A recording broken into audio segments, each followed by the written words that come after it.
Welcome to the Football Show on PLZ Soccer's YouTube channel. I'm Peter Martin, Tam McManus, and I'm delighted to say our special guest, Killie legend Mark Reilly. Of course, you played for St Mirren as well. Have we missed any other clubs? Motherwell and St Johnstone. Yeah, I'm happy with that, which is 4, which is 21 less than yourself. But nevertheless, great to have Mark with us. We've got lots to talk about. Of course, Champions League draw tomorrow. We'll discuss that. Europa League and conference ties for Killie and for Hearts. We'll look at the Old Firm showdown. We'll hear from Philippe Clement, the Rangers manager, and former Celtic player Eric Zviachenko has been speaking to Alison McConnell. Is it the last chance saloon for qualification for the World Cup for Steve Clarke? He's certainly viewing it as the last opportunity within his 2 years left on his contract, and transfers in and out. It's all gathering pace as we head towards the window closing. Are you happy with the deals done so far? Is there a need for more? We'll keep you up to date with all of that. First and foremost, great to have Mark with us because there's so much we can talk about. It's fair to say Killie legend because, quite simply, when you win a trophy, Scottish Cup, in a never-to-be-forgotten year, you dine out for dinners. I'm sure these are all, tell me these are all going for dinners for the last 10 years on the back of that 1997 win. Certainly the last few years, Peter. No, it's great to be here. No, it's great. Kilmarnock are really good with our ex-players, and obviously being a cup winner, they look after us. So we have the odd reunion that we had about 6 months ago. So yeah, it's good. Yeah, good times. And are you a nostalgic person for that sort of thing? Do you look back with great affection, get together with the boys? Not really in terms of possessions or anything. Even like my medal, I gave my medal away. So, what? I gave my medal away to a guy, Tommy Adams, who was a commercial guy at Kilmarnock for a while. Tommy done a lot of charity work. And my daughter's got a condition called Rett syndrome, and they did a Tommy's trek. So I thought, do you know what, Tommy would appreciate my medal. I've got the memories, so I gave Tommy my medal. I've not got anything. I gave everything away: strips, medals, my League Cup medal. What about the top for the actual final? I gave that away as well. This is a guy who collects. He's the biggest collector ever, isn't he? In strips and medals. I can't believe you've said that. I'm actually, for the first time ever on the show, Tam, I'm thinking to myself, are you mad? I gave Tommy, I get the medal and strip frame for him, and I gave him that. Oh, fantastic. That is brilliant, isn't it? I have to say, Tam, I'm absolutely... For a Kilmarnock supporter, what a gift that is. It's brilliant. But the funny thing, and again, I mean, I'm amazed by it, but because when you have, and I'm not in any way diminishing what you've achieved, when you have one or two special games, you know, if you'd beaten Livingston in that cup final, that would have been framed, and you'd have kept it forever as a winner. I remember asking, Tommy Gemmell, you won all these medals, you won 9 medals winning the championship, you won the European Cup, all of these things. I says, how on earth could you sell it all? And he said, well, my kids can't eat medals.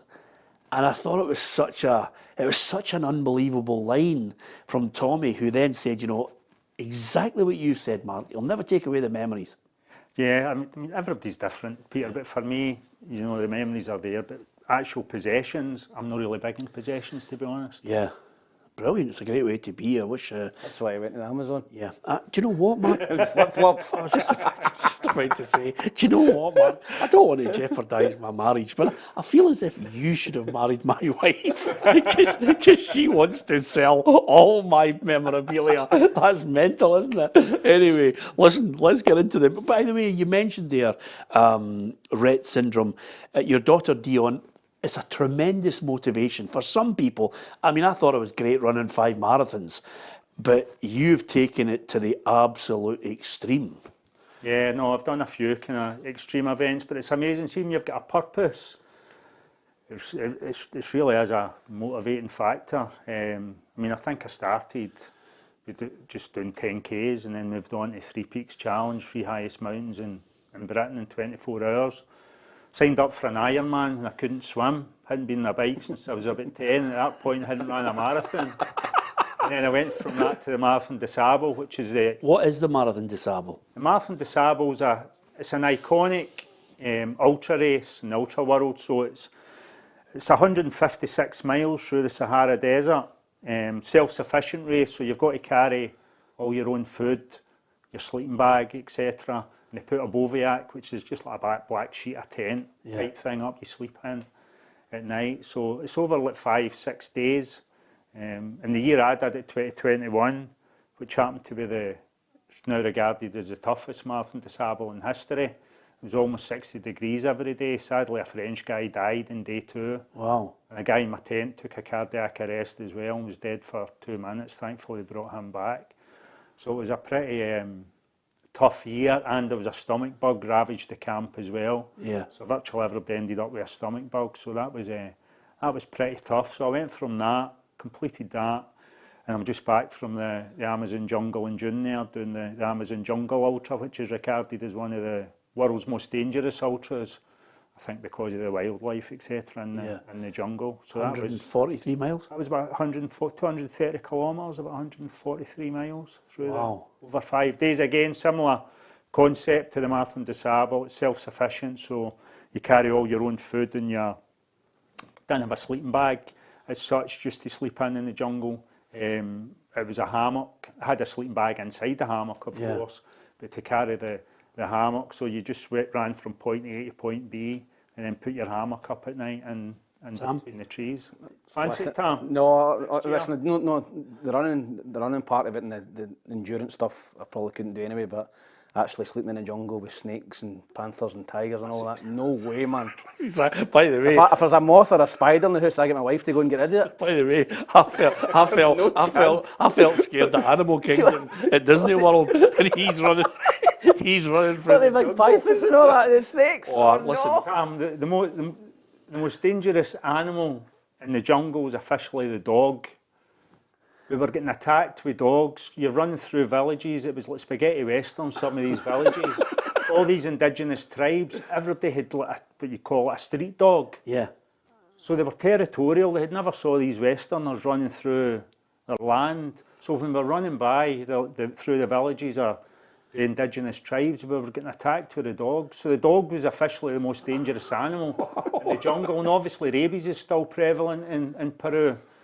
So the race organisers, they had anti-venom for the snakes and the spiders, but if you get bit with a dog, you were straight to the hospital because of rabies. Tetanus jag, yeah. I mean, absolutely amazing. I mean, I must admit, Tom, and this is a psychology of it. I can remember actually Andy Walker saying to me, "Oh, you're keeping good pace in the New York Marathon at 21 miles." He says, "What happened?" And I says, "Well, from 21 to 26, there's a climb all the way up to Central Park." But you must have, how psychologically, is it because you had that goal for your daughter that you thought, right, I have to read up and make sure that I'm in the zone for this? Yeah, I mean, I think, as I kind of touched on, I think having a purpose and doing it for charity is a big motivating factor. But I seem to get in this zone as well. When I do these events, I just switch off, and no matter what, I'm completing it. It's quite selfish. Is it an addiction now? I wouldn't say it's an addiction. I do enjoy. I think it's became a habit for me running. Yeah. So my spare time, I don't get to see much football now. My spare time out with family and work, I run. So I think I'm more a person that likes to participate in something rather than watch. If I can't do it, I'll participate in something else. Yeah. But I think it's became a habit for me now. I run most days. But certainly when I get into these events, there's no kind of quit in me. I'm either all in or not? Yeah, I'm dragged out. And you finished third, didn't it? I came third, yeah.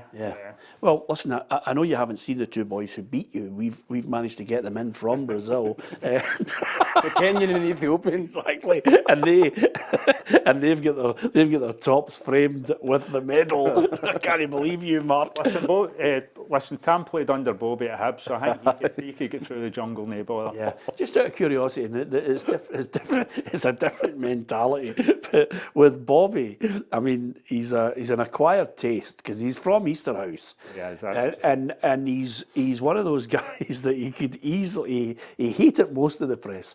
I got on well with him because I was cheeky to him, and I used to give him pelters. But he must have been. What was he like as a gaffer? Do you know, I played with Bobby, and he was probably one of the most aggressive footballers that I played with. He had a right nasty streak. He was quick. He was aggressive. As a manager, he wasn't confrontational. I think I was talking to Tam earlier, he was very much the type of manager that we would work in the defensive side with wee KB and Jimmy Clarke especially, and Bobby would just let you go and play. So if you had good players in your team, like, you know, your Ian Durrants and people like that, he just trusted them to go and play. Yeah, I mean, that's the other great thing about it. When you think about, okay, you've won medals, playing, and you know, a really good player in the midfield for Kilmarnock as well, undoubtedly for St Johnstone. But when you get to a situation where you are a young player and suddenly you've got Durrant next to you or Tommy Burns, I mean, what a learning curve that must be. The reason I'm mentioning that to you, Mark, is we have said continually to the Rangers, Celtic, the St Mirrens, the Hearts, yes, by all means invest in youth, but there is nothing better than having an experienced player to sit alongside you in the middle of the park or in the back line or up front to give you those golden nuggets of experience. No, absolutely, and just like you touched, Ian Durrant, for example, Tam will kind of relate to this. You know, I can remember playing against Ian Durrant when he was at Rangers, and you think he's fantastic, but you don't actually realise how good he actually is till you're training with him and playing with him every week. And I think post-injury, he probably played some of his best stuff at Kilmarnock. He really got a lease of life there, and I think because he became the main player, he relished that responsibility, and he was absolutely outstanding for Kilmarnock. And Tam as well was special talent, special guy, really funny. But yeah, what a fantastic player as well. Yeah, great noise up as well. Good for you to do. Not many managers would get you up at 1:45 in the morning in the hotel to talk tactics. Well, that's true. I say he was unique. Is that Tommy or Bobby? No, Tommy phoned him. All right, I thought you were talking about Bobby. That story. We're playing Rangers in the semi-final of the Scottish Cup 1994, so it was our first year promoted back in the top flight, and as I say, it was a semi-final. So Tams took us away to, I think it was Seamill, for overnight before a game, and I roomed with big George McCluskey, ex-Hibby as well. So Big George and Tam were best of pals. And it was obviously the time before mobile phones. So Big George was a bit of a night hawk, and it was after 12, it was about 12:15 at night into the morning, and I'm kind of sleeping. Big George was watching telly, and the phones went in between the two beds in the room. So Big George has picked the phone up, can hear him on the phone, and I'm kind of in and out of sleep. So he's on the phone to Tam, blaring for a couple of minutes. And then Big George says to me, "Mavis, Tam wants you. He's in room 212 to go along and see him." So I've got my boxer shorts on, so I get up, throws a t-shirt on, I've not even got any flip-flops, nothing, bare feet. And I'm walking along and my head's starting to work overtime, and I'm thinking, I'm looking at my watch, I'm thinking it's 2:45, 1:45 in the morning. I'm saying, surely he's no pulling me in to tell me I'm dropped for the game tomorrow at this time. And I'm saying, no, they wouldn't tell me at this time. And then I'm starting to think, something's happened to a family member back home, and he's been made aware, and he's pulling me in to tell me. So I started panicking a wee bit. So I've got his room, chapped the door, and he's opened the door. There he is, standing in his full Kelly kit, trackie, Kelly t-shirt, trackie bottoms, and I looks in the room, and he's got a wee table similar to that, with the two chairs, and he's got the wee board, wee miniature board propped up with a wee cup, and he's got the wee magnetic men on it, and I'm looking at it and I'm thinking, surely he's not going to talk tactics to me. So he's like, "Mavis, sit down." So he tells me the team, and then starts telling me the shape, how we're going to play against Rangers that day. And to be honest, I'm looking at my watch, and by this time it's like 10 to 1. I'm not taking anything in. I'm thinking, he's bonkers. 10 to 1 in the morning, he's talking tactics to me, and so he turns to me and he says, "You listening to me?" And I was like, I said, "Gaffer, it's 10 to 1 in the morning." And he's like, "I know, but I can't sleep." So fast forward to the game, the two buses draw up at Hampden, and they're kind of alongside each other. And the Rangers bus, you've got your McCoys and your Hateleys and Trevor Stevens and whoever, they're all sitting playing cards, looking so relaxed. And their bus, you could tell there's a bit of nerves in their bus.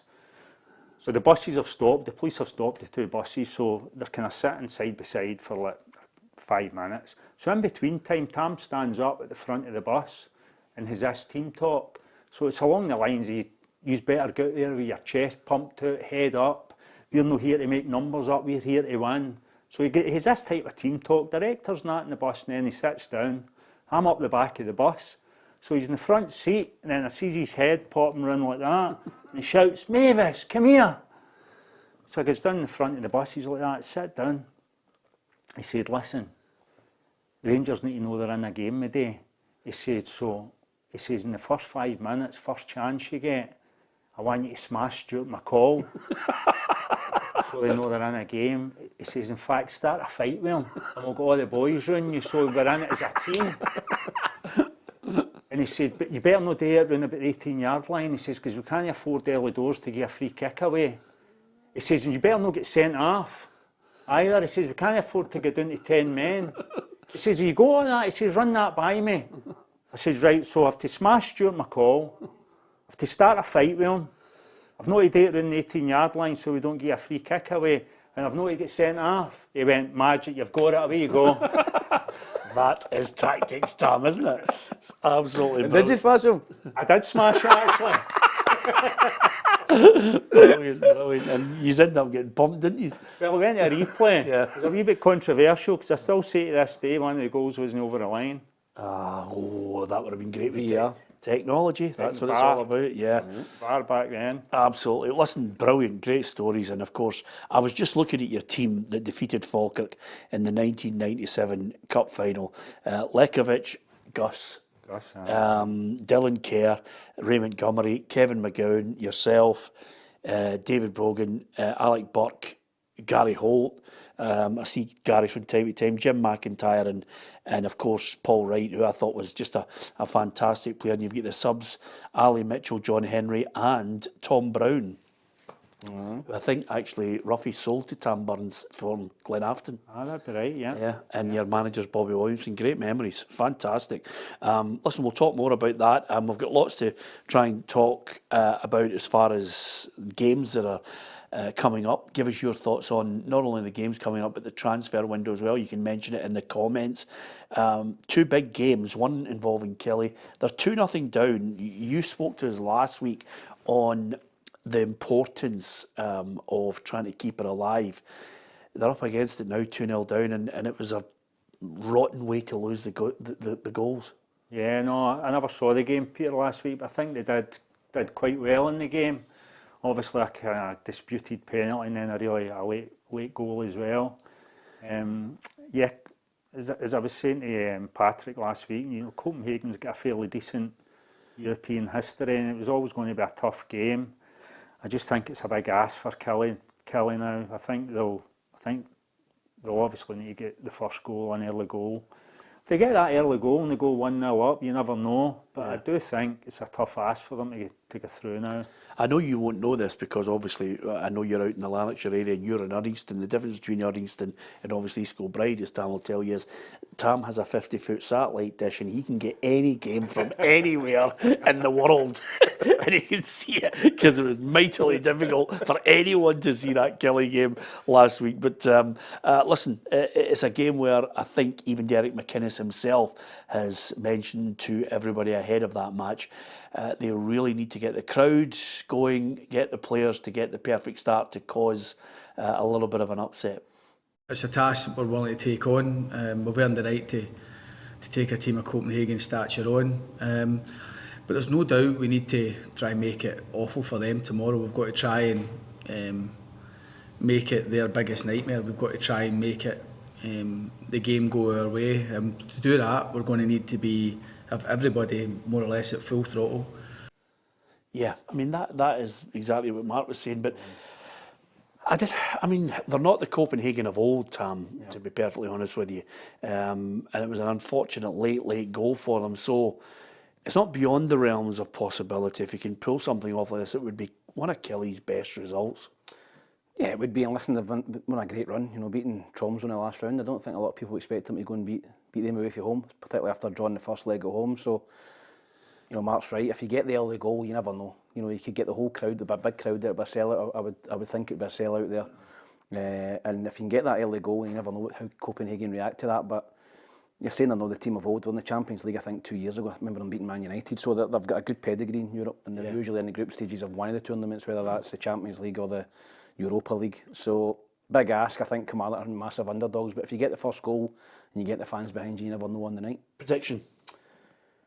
I think it'll be a draw, going for one each. I just don't think Kilmarnock have got the quality to go and win the game. I'll go for one each. Yeah, I think I just get the feeling that they're going to score. I'm going to go 2-1. What are you going, Mark? I was actually going to go... My heart's obviously saying Cali, but my head's saying I was going to go 2-1 Copenhagen. Right, all right, okay. There you are. It's a shout, it's a prediction. You'll get it on the programme. If Killie are up against it, maybe not as critical for me as Hearts against Viktoria Plzeň.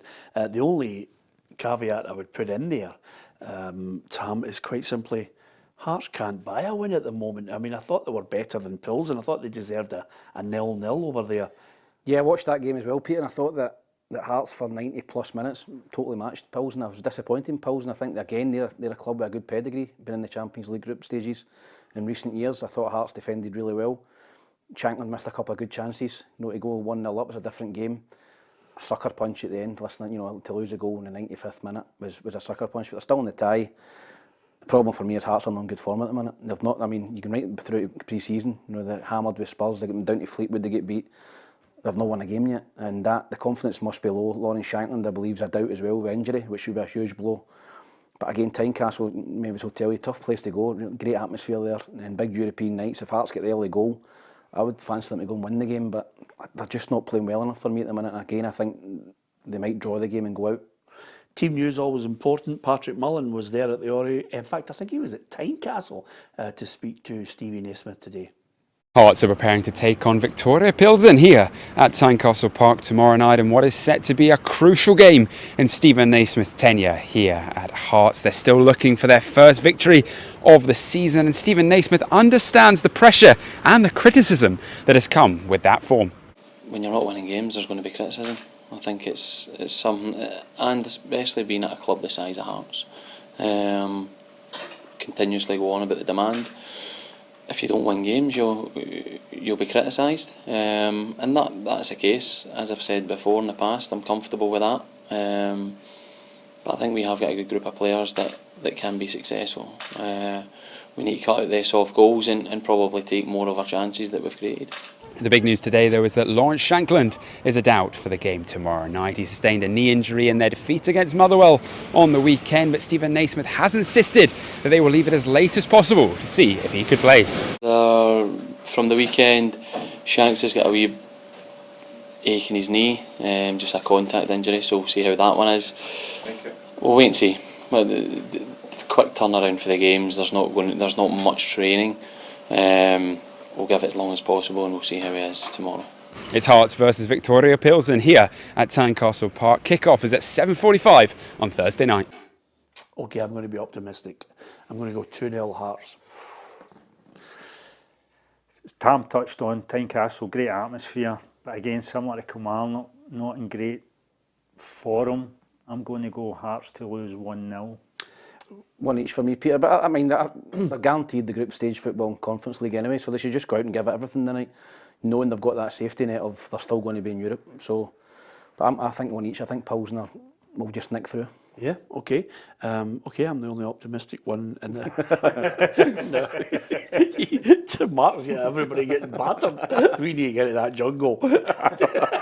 So, and with that in mind, that's Europe for you. Of course, the other aspect of Europe is quite simply that tomorrow, I think every fan following Celtic will be looking at that Champions League draw, wondering who they're going to get. I might as well tell you, it's one of those things where everybody's going, how does it all work? You're going to explain it now? I'm going to explain it to you right now. Now, I'm only going to explain it once on the basis that you get it by the time I explain it, okay? Thank God we don't have Ruffy here because we could be here all night.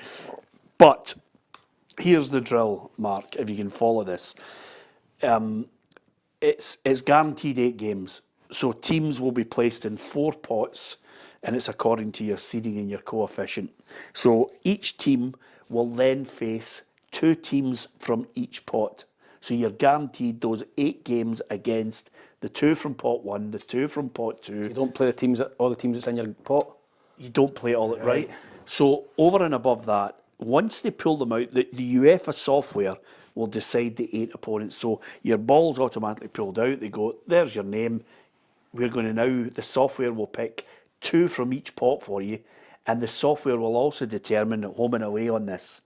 So you're guaranteed these games. So basically their thoughts on this is quite simply that there's going to be big games for everybody. There's going to be the situation where Manchester City could face Real Madrid, Bayern Munich, Barcelona, which I think is going to be mega exciting. I think that it's been crying out for that change.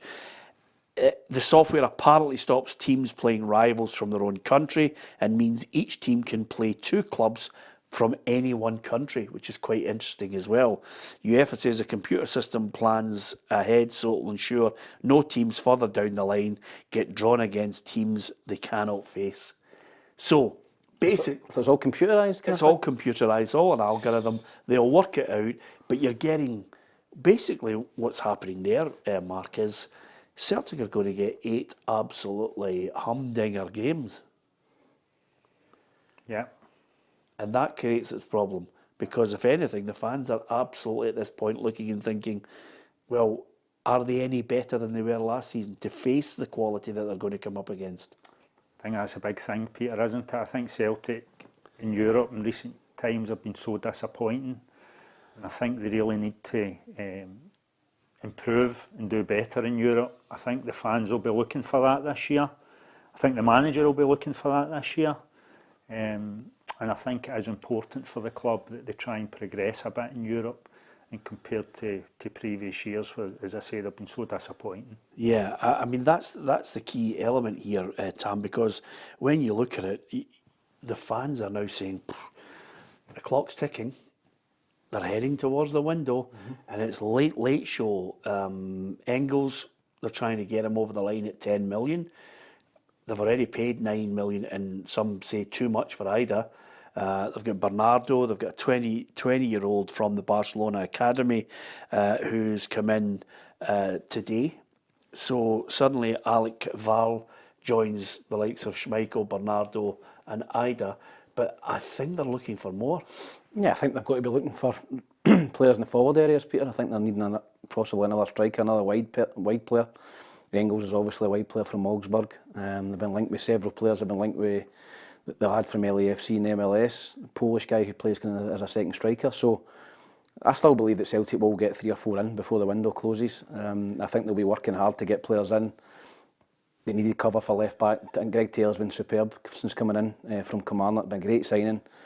You know, it takes a lot of criticism, but I think he's a steady player. You know, he gets you a 7 out of 10 every week, but they've been needing cover for him for a long time, and I've got that with the lad Alex Valle coming in for Barcelona. So I still think they're needing a centre half, maybe to compete with Scales to play alongside Carter Vickers. Well, they're talking about Austin Trusty, the USA centre half from Sheffield United, who would know obviously Carter Vickers from the US national team. So yeah. Meanwhile, they've banked $2.5 million by selling Mikey Johnson to Sheffield United. Yep, and I think he's just reshaping the squad, Peter. I think that Celtic have got Lager Bielka there as well, who I think believes close to going out on loan as well. Yep. So I think he's got a lot of players he's trying to get out the door and bring more quality in, but there's still 3 or 4 days left to bring players in. I think Celtic will bring another 3 in. Yeah, okay. Interestingly, a lot of Celtic fans on our feeds looking at the deals and whether there's enough and who they need. It's been a situation where we've been reading out most of your messages week in, week out,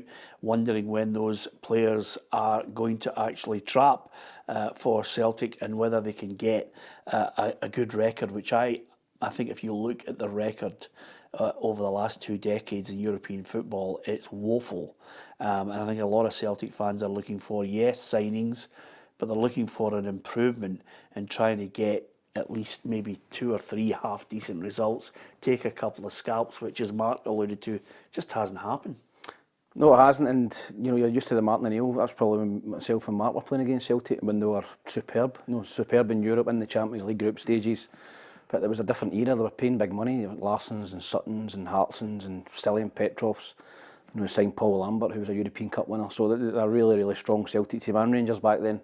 And it's been a long time, probably 20 years plus, since Celtic have been really competitive and beating the likes of Juventus and Barcelona in one-off games. Yeah, I'm going to read out this message because I don't think Brian actually listens.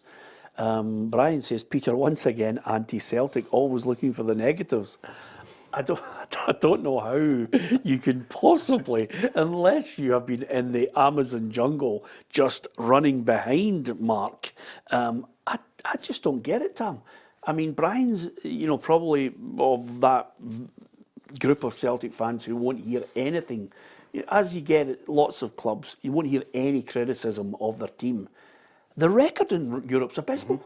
I don't think anybody can argue it, Peter. It's there in black and white. It's not an opinion. Us giving an opinion. It's the results have been poor, particularly over the last 5 or 6 seasons. So, no, I think that Celtic need to improve. They need to, if you're a Celtic supporter, you're happy or dominating domestically, and Celtic will continue to do that. Listen, I think they're miles ahead of Rangers in terms of on the park, off the park, financially, everything. They're well ahead of Rangers. But in Europe, you don't want to be turning up and finishing bottom of the group every year and not even getting the third place gets you into Europa League. Celtic have not been able to finish third. They're bottom of the league, that Champions League, the last couple of seasons. So I think you want to be competitive, and to do that you need to sign 3 or 4 quality players, £9 million players. Yeah. I mean, from your day, Mark, what was it like when in your day, Rangers were the dominant team? Was there a sense of we're in for a rough 90 minutes here? Did you, with certain managers, feel, we could maybe every now and then cause a wee shock? I think Tam will probably relate to this. I think in an individual game, as a player, as a football player, no matter who you were playing against, you had a belief that, if we play really well today, we could win this. But when you look at it in its entirety, as you say, you look back then, I mean, the Rangers team, that 9 in a row team, they were strong, they had talent, they had everything. The Celtic team, Tam touched on, they were monsters, they were men everywhere. Yeah. And going back to the European football you touched on, I mean, the Celtic Park, even in European games, is a bit of a fortress, beating the likes of Barcelona. And it just shows you the quality of players that Celtic had back at that time. And even going back to talking about the Rangers team, they were so strong and powerful, and with great ability as well, and some special players. Yeah. Did you ever, I mean, I know you were obviously there to try and smash Stuart McCall, which is it's a difficult job at the best of times. Was there anybody that you actually played against without, obviously the managers looking for you to try and close people down? Was there anybody you played against that you thought, oh my God, this guy is absolutely just giving me the runaround? Gascoigne. Yeah. I mean, you think back to before that, your Paul McStays, but I used to I got all the rotten jobs, Peter, so I got the job of like man Martin Moravcik, man Martin Gascoigne. And I remember it was back then you could actually tackle. So I remember with Gascoigne, for example, the first chance you got, you would let him know that you were there. Yeah. And I always knew if he ignored me, I knew, oh, I'm in for it here. And if he wanted to maybe argue with me or say something, or even some occasions, I mean, one night at Ibrox, he actually volleyed me up in the air off the ball. You thought, oh, maybe have a wee chance tonight, but Gascoigne was phenomenal. Yeah. I mean, he had everything. He was strong. He was as quick running with the ball as he was without the ball. He could change direction. He would just put his big arm out, move it to the other side, and hold you off. He was special. Yeah, God, we'd love to see players of that calibre back in the league. It was just you couldn't. I mean, of those two generations, you couldn't believe the standard of play. No, I think the late 90s, kind of early 2000s was when I was coming through. Mark was probably about Kilmarnock as well, and yeah, the Rangers team. I remember playing against Mikel Arteta and Barry Ferguson at Ibrox. I've said this to you before, and Bobby was the manager at Hibs, and he told me to drop back into one of the midfield players, and I honestly just spent 65 minutes just chasing Arteta to Ferguson, just passed the ball to each other. Yeah. Just quality players. You couldn't get near them to kick them. You couldn't get near them. Sometimes the manager's going to go and leave one on him, but you actually couldn't physically get near them. They were that quick moving the ball. Yeah, absolutely. And of course, as quite a few people have mentioned, the early 2000s was Scottish football at its best. Certainly a lot of money spent. And I don't think now, Mark, anybody, whether they're Celtic fans or Rangers fans, I think they realistically look at it and say, we don't necessarily want you to splash out 10 million on a player. We just want you to try and spend it a little bit more wisely and maybe get a better recruitment where, as Tam mentioned there, they're offloading Lager, Bielka, you know, Starfelt didn't work out. So Kobayashi in, out, Mikey Johnson gone, Rangers close to getting Todd Cantwell out the door. Just sometimes the recruitment, trying to get somebody who can actually contribute, who's maybe a wee bit different from the mediocrity. Yeah, no, it's a good point, Peter. I think the fans would probably, if you gave the fans the option of maybe bringing in 5 or 6 signings for an X amount of money, but instead of that, the option bringing in 2 signings for the same money, who are maybe a better quality of player, and the wages would cover that, etc., and make up. I think the fans would probably go for that rather than. I think the criticism recently, it might be set for Celtic fans, for example, has been bringing in some younger players and some squad players that maybe haven't improved starting 11 as much as they would like, and which they need to do better in European football. Yeah, absolutely. And you come up, you mentioned Gascoigne, but that's the key here, which I think is going to be difficult. We'll hear from Philippe Clement shortly, but that's the key as everybody looks towards Sunday, which is coming up, which is the big test, because Celtic and Rangers will go head to head, Tam. But suddenly you're judged on going against a higher calibre player in Europe, and if it doesn't go well, I say it every year, up to December, suddenly the narrative changes and people go, well, why can't you compete? Why can't you get maybe the odd 1 or 2 players that can make a wee difference? Yeah, and that's why Brendan's been adamant in the last 6 weeks that he needs quality players in. It's not just, as Mark said, not just bringing guys in £1 million, 20-year-old, maybe played 30, 40 games and you're taking a punt on them. It's not going to improve your starting 11. Yeah. The guys like Adam Ider, maybe possibly the guy Engels who comes in, guys like that's going to come £9 million player, he's coming straight into your team, improve it. So that's the type of players that Celtic need to sign if they want to be better in Europe, and they're going to be judged in Europe again this season, Peter. I think they're going to finish miles ahead of Celtic Rangers domestically in terms of the league. I think they'll finish well ahead of Rangers and possibly win another treble, but if again they finish bottom of that 8-team group or they don't make an impact in Europe, supporters are going to be going, well, it's just the same old as it has been the last 3 or 4 seasons. Yeah, it's a big game for Philippe Clement. Of course, it doesn't make it any easier when you go to a ground where you don't have any fans. But of course, he goes there with hope. Because we were really close last season. We were really close at Ibrox. We were really close in the cup final. If the difference in the cup final was one action that they were efficient and we not. We had the same chances, we had the same possession also. So, okay, I know it will be a new game for a few guys, and I'm curious now how they're going to react the first time to play an Old Firm. But I'm also really positive about that way. If you speak about the Jeftes and the Conor Barons, although Conor played there, but it's a different kind of game with Aberdeen.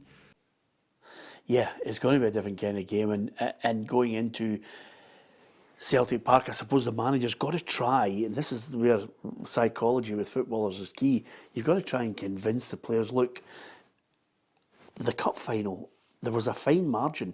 It was one moment where Bernardo breaks from the middle of the park, hits the shot, and Ida picks up on a mistake from Butland. It's on those fine moments that he's got to convince the team, you can flip this, you can win. Yeah, I think for Rangers at the weekend, the Old Firm game, I think they have to start the game really well. I think they've got to try and impose themselves in Celtic. I think if Celtic start the game and control it the way they can with McGregor and get control of the game, I think it could be a really difficult and long day for Rangers. I think the start of the game is so vital for Rangers. And I think you've got to favour Celtic to win the way they've started the season. And I think Tam's right. I think they will look to add as well in the next few days. So, yeah, really important game for Rangers because it's early on in the season as well. They don't want to fall more points behind already. Yeah. And chasing at this stage. So, I think the first 20-25 minutes of the game is really important for a Rangers aspect, that they're not just sitting back and Celtic controlling it and coming at them in waves of attack. Yeah, and the other big worry about this, Tam, is quite simply, if Celtic fans are looking and wondering about who's going to come in to strengthen the side, who might make a debut in that sort of game, Rangers fans will be looking and say, well, wait a minute, what business are you going to be able to do in that period? Cantwell are going to try and get out, which would release a bit of money, the wages especially. Haji's a strange one. I can't help but feel as if Haji, who's said he's willing to help, work and fight for the Ibrox team. Now, in the back of my head, I'm thinking he doesn't seem like a troublesome boy. I just get the gut feeling that if he makes one more appearance, he's going to be... That's a rumour, Peter, isn't it? It is a rumour, and I can't help but feel that it looks as if it's got to be something like that, because if he's fit, surely you're going to look to someone of his quality that he possessed when we saw him in a Rangers jersey. Yeah, he was really, really good under Steven Gerrard. He's fell out the picture. I went on loan to Alaves, I believe, last season in Spain. Was in the Romanian European squad in the summer there. So he's a quality footballer. I think there must be something more to it, Peter. I think that there's the rumour if he makes one more appearance, his money goes up, and I don't think they're talking about 25, 30 grand he goes up to. I don't think he's that type of quality. Yeah. Like a real high earner at Rangers. I think he's a good player, but I don't think he's worth that type of money. So that's maybe why Rangers are thinking we need to try and get rid of him. But all he's got to do is keep it. It's just difficult for him because he knows if that's the case, it's nothing to do with football. It's just a financial decision. So he's just got to keep his head down and hope that either something changes at Rangers or somebody comes in for him and can get out. Cantwell leaving is no great loss to me, Mark. I don't know about you, but obviously I tend to look constantly at midfielders. And for me, the bag for a midfielder is, can you hurt the opposition? There are certain midfielders that their job is to destroy and destruct and make sure that the really talented players don't get their way. But the midfielders, for me, that always impress me are those that say, I'm going to change the game. I'm going to make a forward pass. I'm going to have an influence on the game. I'm not going to hide. I'm going to come and pick up the ball. I'm going to be there for my teammates as an available pass. And I'm also going to be able to obviously put it in there with my teammates in the middle of the park. But the best part for me is a midfielder who can grab the game and go, I'm going to make an impact.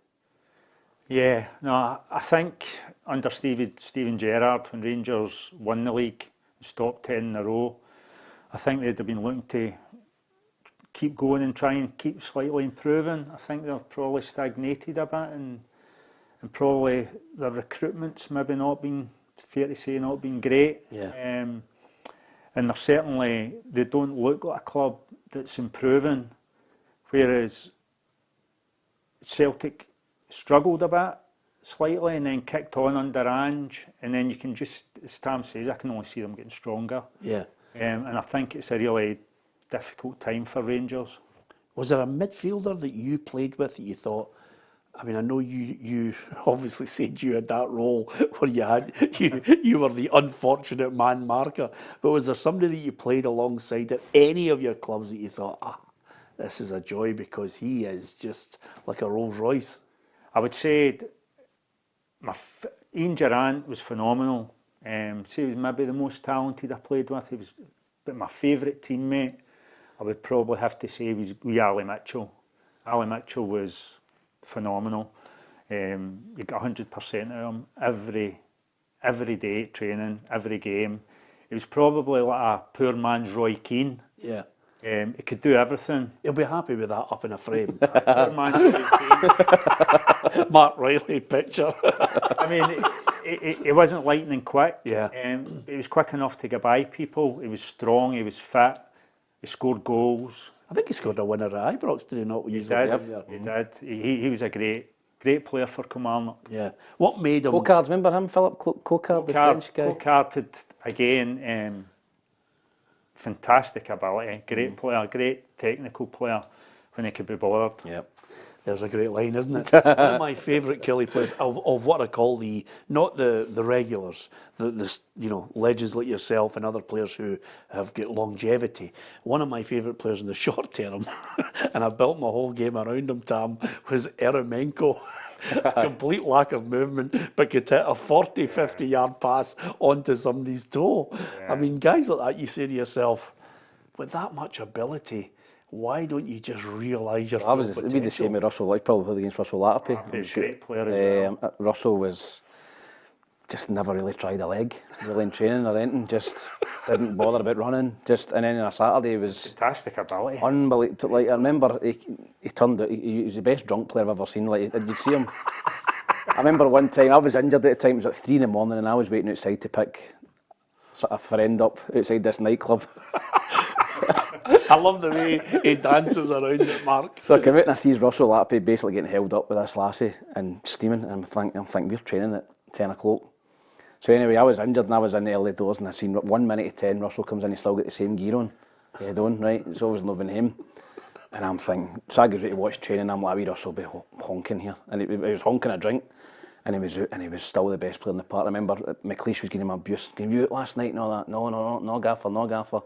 Gets the ball top corner. Brilliant, great player, Russell. But I think if Russell had a good attitude, he'd have played for like Barcelona or something. He's one of the best players I've ever seen, and he just didn't seem to bother or try. He was. I can He was remember just some playing against player. him as well. He was a great player. Great player. Yeah, I mean, those type of Tam, can you imagine you? But that's what you wanted, though. You wanted to have the Russell Latterby skill and be able to get away with. I did. Unfortunately, I had his ability. I know, exactly. Yeah, it was a fabulous player. It was good sharing those And stories. then unfortunately, we signed for Rangers, and then Alec McLeish left Hibs to go to Rangers, and Alec binned him for Hibs because he turned in the cup final. He went AWOL before we played Celtic, and he get left at the cup final. Remember that? Yeah, absolutely. He went out drinking with Dwight York, and I think he ended up on the front page of the paper or something with Jordan, Katie Price, and him and Dwight. Anyway, Yeah. and he get binned for the cup final, and Russell went to Rangers and for a free. And then about 3 months later, McLeish went, and I remember talking to Russell, and he went, "Oh no, I was out the door as soon as Big Ek come back." Because he's got a long memory of all people, Big Ek to throw him out the door as well. Which brings us nicely to a former Scotland manager to the present one. What's your view on Steve Clarke? I mean, it's a man who I thought Kelly fans loved him. International wise, we've been celebrating him getting us to tournaments, Mark. But at the last tournament, I think we're all deflated. Yeah, I think there's no doubt that every Scotland fan was disappointed. I'm sure Stevie Clarke was disappointed. We were really poor. There's no getting away from that. I think you look at Stevie Clarke's record as a coach and manager, everywhere he's went, he's got the best out of the players he's had at his disposal. And yeah, he gets criticised for some people's eyes a doer type of football. But again, you can only work with the players that you have at your disposal. Yeah. And I think there's got to be a bit of responsibility on the players that were selected to play better as well. Picking up on that. I like Stevie Clarke. So do I. I think he's, as I've touched on, I think he gets the best out of players that he works with. Yeah. The biggest problem I had, though, was we were going to the tournament. Tam and I and Hugh McDonald and our backroom team were in Germany for the 3 games. And the one thing that we said on day one was quite simply, and this is true even today, as we're just about to hear from Steve Clarke, yet likeable, thoroughly decent man, record that you can't argue with, club football and as an assistant and a coach to, numerous managers. The problem for us, I always thought was, and you said it about players, we can't defend and we certainly can't score goals. That's a problem. That's his biggest problem, isn't it? Yeah, no, definitely. And I think, I mean, you go back to the Scotland team that we used to watch growing up, your Dalglishes, your Souness's, 4 Tams time, but we just don't produce players like that anymore. We've still got some good players, Yeah. but we don't have those top quality players that we had in previous decades. Yeah, and he's going to have to find some to help us with the Nations League games. This is what the manager makes of our task ahead of trying in the last 2 years of his deal to get us to a World Cup. And obviously I've always said I'd love to go to a World Cup with my country. I've got a group of players that are determined to go to a World Cup with their country, and some of them will be their last chance, will certainly be my last chance. So there's your motivation there. Well, So he's basically saying if I don't qualify for the World Cup, he's going to walk away. Well, of course, That was 2 year deal. It's blatantly obvious, Tam. If he doesn't get us to a World Cup, he's going to walk. If he does get us to a World Cup, you know, you've got to take your hats off to him and say, listen, you've got us there. Maybe in that 2 years when we eventually get there, the only criticism that I can see from my perspective, when you look at it, we beat Spain. You know, there was a real point where we were pulling off great results and the whole nation was on a high. I think, from our evidence, Tam, we just wanted them to be more adventurous. I'm encouraged with his squad. He's got Ryan Gold back in, who's a creative player playing in America, and he's got Doak in there as well. So I think he realises that Scotland, we need something in the final third different. You know, we were so predictable in the Euros. We tried to get the ball wide, put crosses in. You know, we didn't really have someone special who could go and slip somebody in, or, you know, take a player on and stick one in the top corner. We don't have that, and I think he's realised that at that level, you know, there's not a lot between teams, but you need that little bit extra in the final third. So I'm glad to see that he's brought Ryan Gold and Doak in, because I think those two players in particular can give you something different than what we had in the Euros. Yeah, it needs a change. Maybe there's a Ben Doak coming forwards. You know, maybe when we get Hickey, Lewis Ferguson fit, Kieran Tierney, maybe all of that suddenly gives them options. Yeah, no, I think the players you named there, I think if we can keep some of them fit and introduce some of the younger ones, it could hopefully make a difference and improve. I think what's helped Stevie Clarke is obviously, as you touched on, some good results, beating Spain, qualifying for the Euros. Where the criticism comes is the style of football that people are watching that they're not happy with. Yeah. So if you're not getting the results and you've got that style of football, that's when the pressure comes. Yeah, it's great, isn't it? We're football purists, Mark. Yeah. You could be.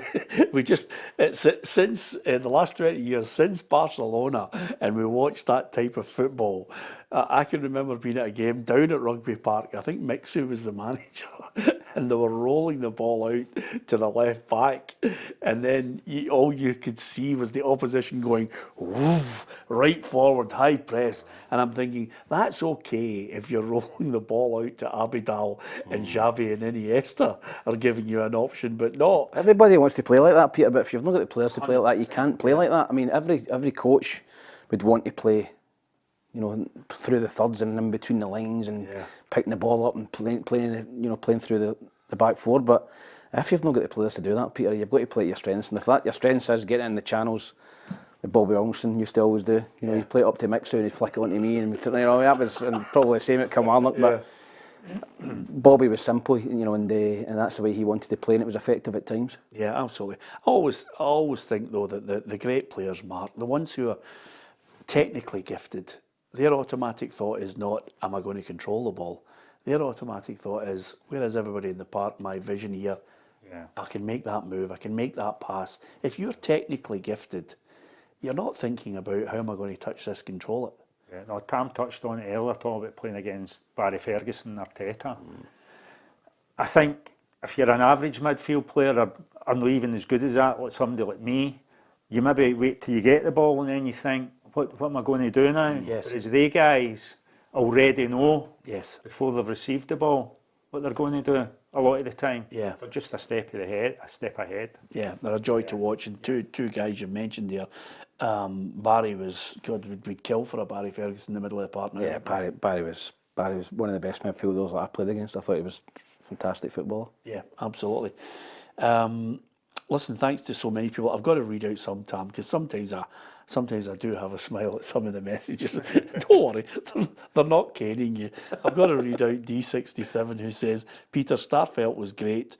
Both him and Cameron Carter-Vickers never lost a game together. He moved to be closer to his girlfriend. I mean, come on, Tam. I mean, I love that line. It's just. They're still together. Yeah, they're still together. Absolutely, yeah. It's certainly. There's no point in asking you, Mark, because you're moving all the time to the Amazon jungle. How did your family put up with that? By the way, I think they're probably quite glad to get rid of me for a week. Absolutely. Yeah. I was going to say to you, you've raised a lot of money though. Yeah, I think since I started, it must have been the region of about £100,000 maybe now, Peter. I had a book out last year as well. All the proceeds of that went to charity. So between the book and the event, yeah, it's about 100,000 roughly. Yeah, and I think the question that I think is more pertinent for everyone, you did it for your daughter Dion. How's she getting on? Yeah, she's doing well. Her general health's quite good.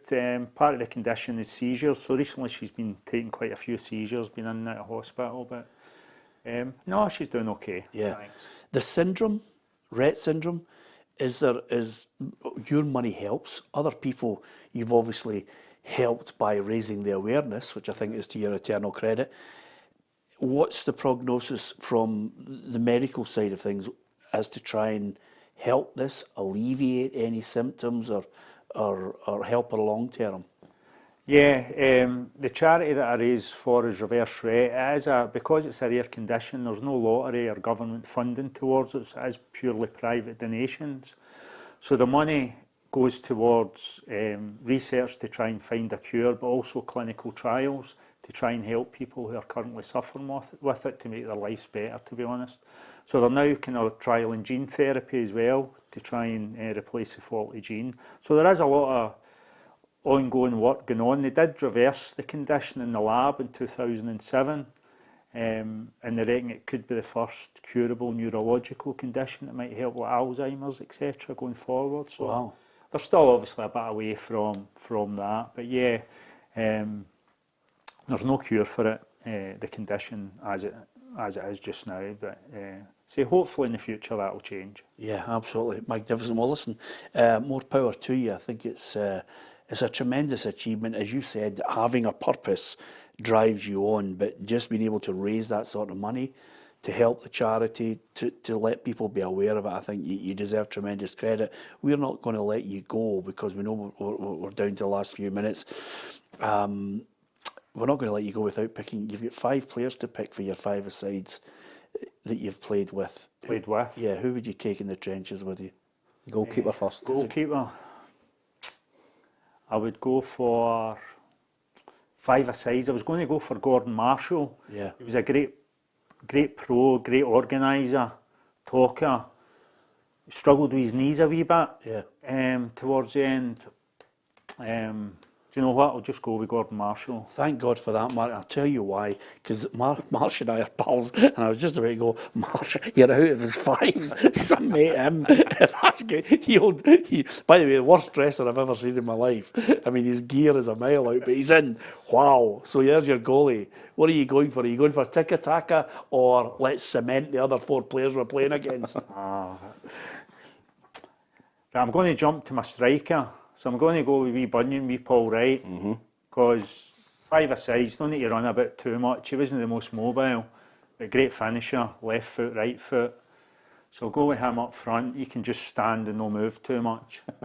Probably mix it up with, I'll go to throw Ali Mitchell in because he'll just run about everywhere. Yep. That's 3.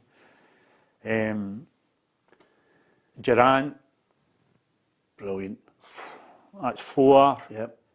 I'm kind of short of defenders, aren't I? So Let's go for Flair. I'm going. Do you know who I'm going to throw in? That rules out Gus McPherson then. I've got a really unbalanced 5, but because I've got Durrant in and I've got Paul Wright in, I'm going to go for 2 that will just run up and down and can cover at the back and everywhere. I'll go with Gary Holt. Oh, there you are. He'll be ecstatic about that, by the way. He'll be ecstatic. What about that team, Tom? Aye, good side. Yeah. Good team. Good for a noise up, eh? Aye, aye. Can you imagine Durant in the middle of the park? Aye, he's a cigar out. That's Durant. exactly what I was thinking. Mark, it's been an absolute joy. I'm glad you mentioned Paul Wright. That was great. He's a great striker from years gone by. And again, brilliant that you come on the show. Hopefully in the future you'll come back on. I still can't believe he gave away the tops. That's just done my head in. And the medal. And the medal as well. But brilliant. My League Cup jersey went at an auction for charity. This is funny. Ronaldo's Real Madrid jersey was getting auctioned the same night. That went for 1,000. It was a Kilmarnock supporters night. I went for 1,000 my League Cup, and my medal went for 1,500. So that night only, I was a better player than Ronaldo. I'm happy with that, Tammy. that sums it up perfectly. From Mark Reilly, from Tammy McManus, from myself, Peter Martin. Hopefully you enjoyed the show and the banter. Don't forget, hit the subscribe button on our YouTube channel. Thank you to so many thousands and thousands of people who are spreading the word, enjoying the content that we have, from the women's show to the football straight talk. Along with not only the football show and the women's football show, but we also have the journos as well, which will be out on Thursday, which is a good listen. We've got Michael Grant, great journalist, big Aberdeen fan, and as you know, Don's flying high, well worth a watch. The countdown to, of course, the Old Firm game is certainly on the way, and we'll continue that all the way through to Sunday as well. Tomorrow we'll get reaction to the Champions League draw on our channel, so don't miss that. From Mark, from Tam, from myself, Peter Martin, thank you for listening and watching.